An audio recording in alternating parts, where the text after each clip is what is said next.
Cuando en Montevideo, el miércoles 2 de octubre de 1985, nació Juan Pablo Tosar, nadie en su familia pensó que terminaría convertido en un científico de renombre mundial. Sin embargo, cuando era muy pequeño, su madre le compró un microscopio, respondiendo como podía todas las preguntas del nene acerca de la biología, dejándole en claro que nada es así solamente porque así es y que hay que ver al mundo con la humildad de saber que no se sabe, para así encontrar las respuestas correctas.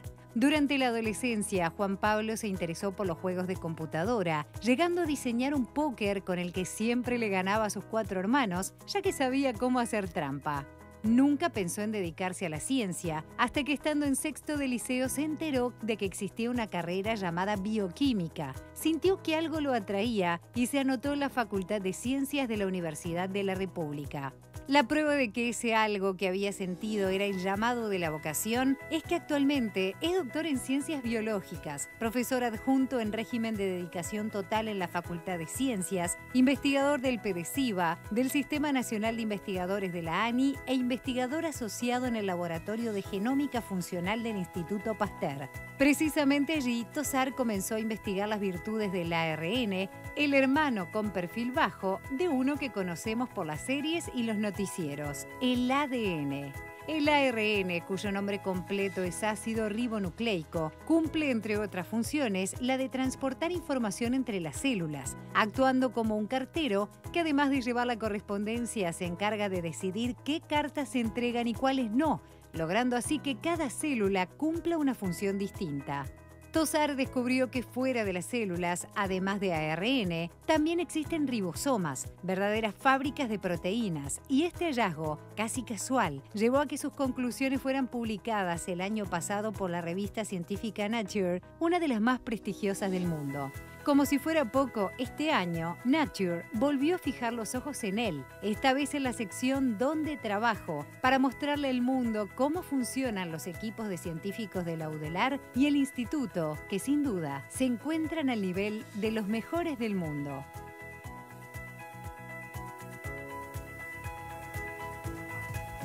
Es un placer recibirte, Juan Pablo. No, el placer es mío y la verdad que me tengo que parar e irme después de este trabajo de la producción, ya está todo dicho. La presentación. Sí, estoy completamente conmovido. Además, no sé de dónde sacan tanta información. Hay muchas informaciones. Lamentablemente, vos sabés que se sabe todo. Te lo digo por experiencia. Juan Pablo, ¿cuánto hay de artístico en tu trabajo? Qué buena pregunta. No solemos ver a la ciencia como algo asociado al arte. Y sin embargo, claramente tiene muchos puntos en común. No solo por el aspecto creativo, sino porque creo que cada persona que hace ciencia le pone...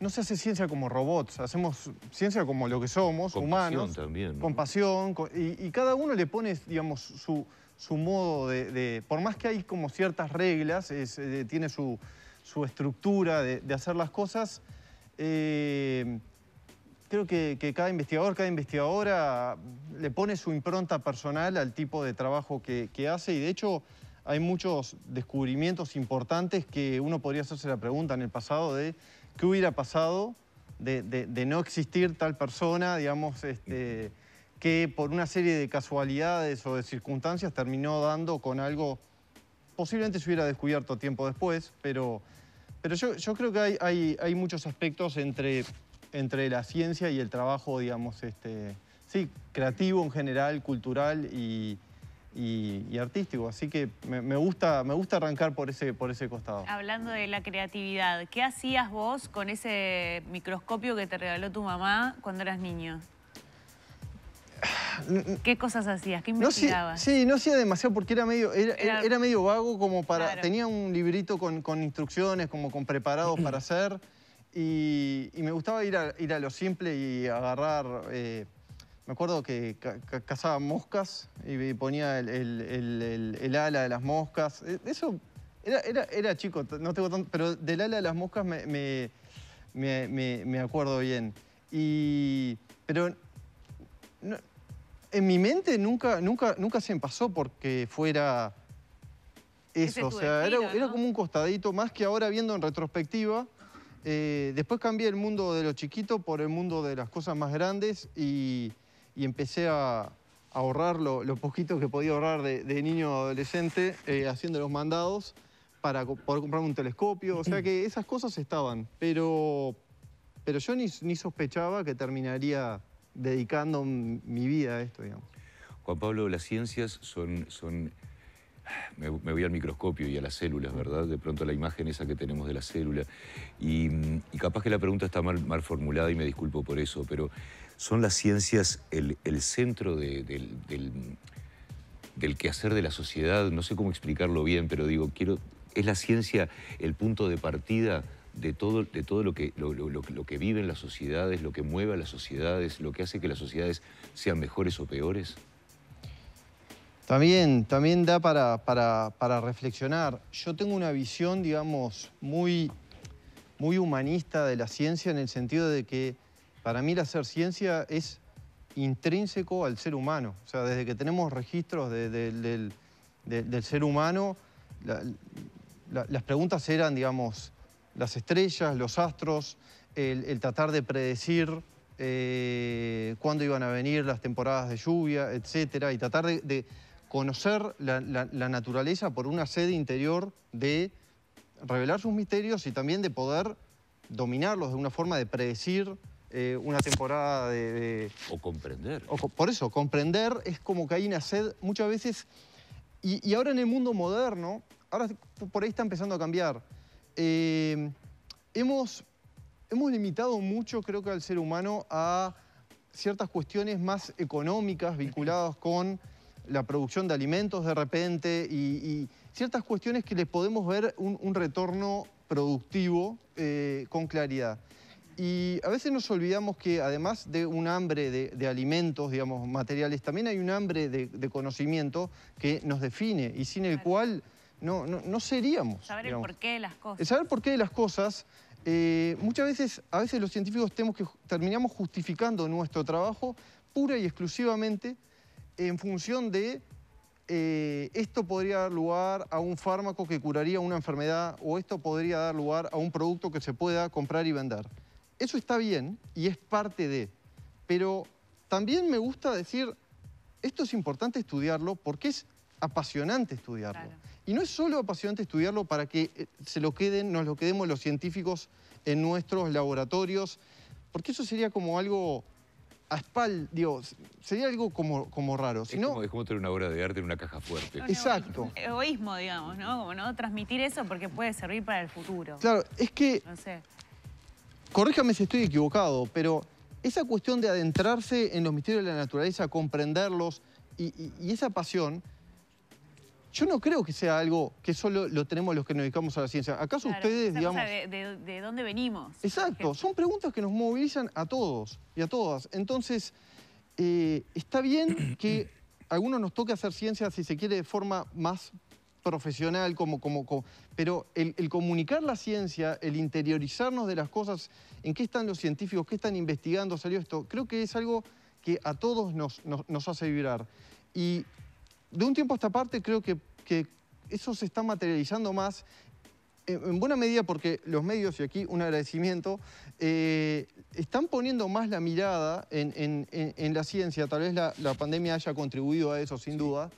Pero también creo que es porque del otro lado hay una demanda por noticias de ciencia, hay unas ganas de conocer y de comprender y de saber, por tanto, los científicos en qué andamos. ¿Qué tan importante es que es el componente humanista, como bien decías vos, en lo que tiene que ver con la ciencia? Porque yo estaba pensando en tu investigación, por ejemplo, estoy pensando en los avances científicos, estoy pensando en los avances tecnológicos, en cómo el ser humano cada vez está más estrechamente vinculado a la tecnología. Pienso en esa comisión del futuro que existe en Chile, que hoy en día se está hablando de un proyecto de ley en el que se tiene que tener mucho cuidado con lo que pasa con el uso del cerebro de las personas en función del conocimiento que hay. Y en mi opinión personal, estamos yendo por un camino que nos puede llevar a un mundo maravilloso o a un mundo muy peligroso y más injusto todavía. Sí, totalmente. el conocimiento y la aplicación del conocimiento, o sea, la tecnología, yo creo que son éticamente neutros. O sea, no, Claro, no son por supuesto. ni buenos ni malos. O sea, el conocimiento en sí es bueno, pero digamos, un producto que pueda emanarse del mismo puede ser, digamos, usado para cosas que nos hagan mejor a todos, o puede ser usado, digamos, para retroceder en ciertos aspectos. Entonces, tampoco hay, digamos, yo creo que hay que defender la ciencia, no es que esté siendo atacada, pero digo, en cuanto a esa actividad humana que nos conecta con esa sed de conocimiento y que nos permite realmente mejorar muchísimas cosas, porque así ha sido en el pasado. Pero tampoco ser ingenuos de que a veces podemos estar abriendo la puerta a ciertas cuestiones que no solo los científicos nos compete resolverlas, ¿no? Sino que hay un diálogo de toda la sociedad, porque muchas veces los descubrimientos dan lugar a aplicaciones, a productos, a formas que pueden cambiar toda nuestra matriz social, y por tanto es importante que en esas discusiones haya la máxima participación posible.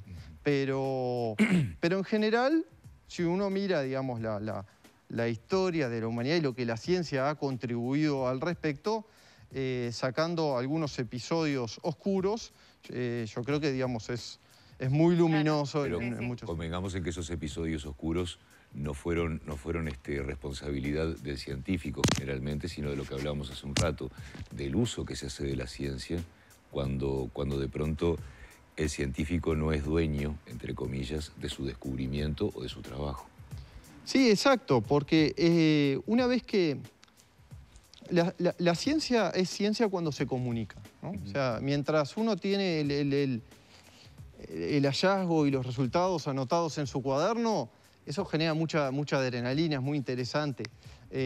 Hay un científico y divulgador de la ciencia argentino, Diego Golombek, que tiene una frase que me gusta mucho que dice: en ese momento en que el estudiante hace un experimento y no da como quería y descubre un nuevo secreto de la naturaleza hasta que se lo comunica al tutor de su tesis, es un momento mágico donde la naturaleza y vos comparten un secreto. Y eso es maravilloso. Pero la ciencia se tiene que comunicar, porque no es algo, digamos, para quedárselo.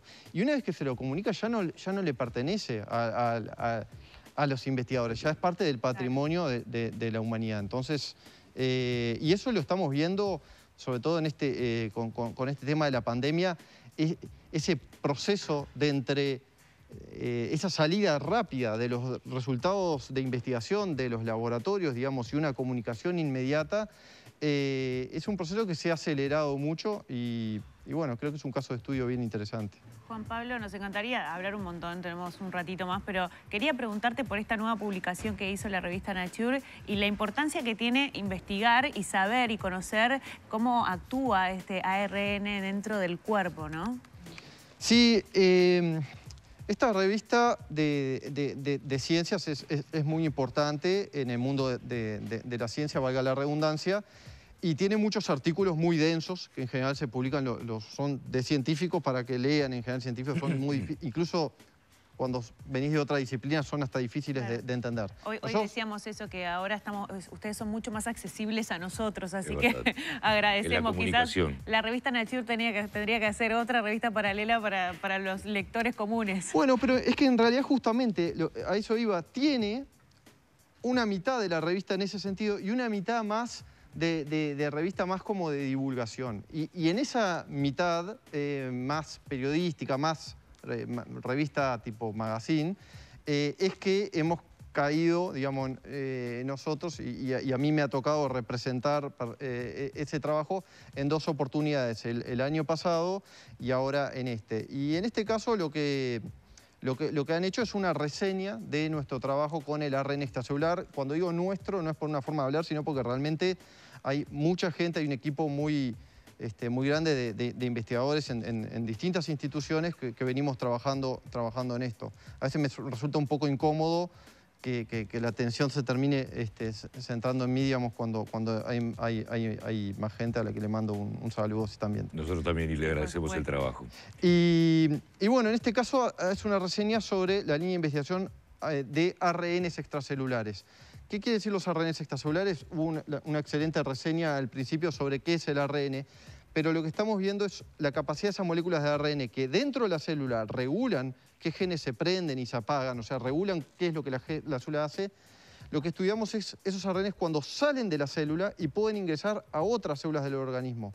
Entonces creemos que allí lo que hay es un mecanismo de comunicación intercelular, o sea, que las células unas influyen sobre las otras, en parte intercambiando estas moléculas de ARN.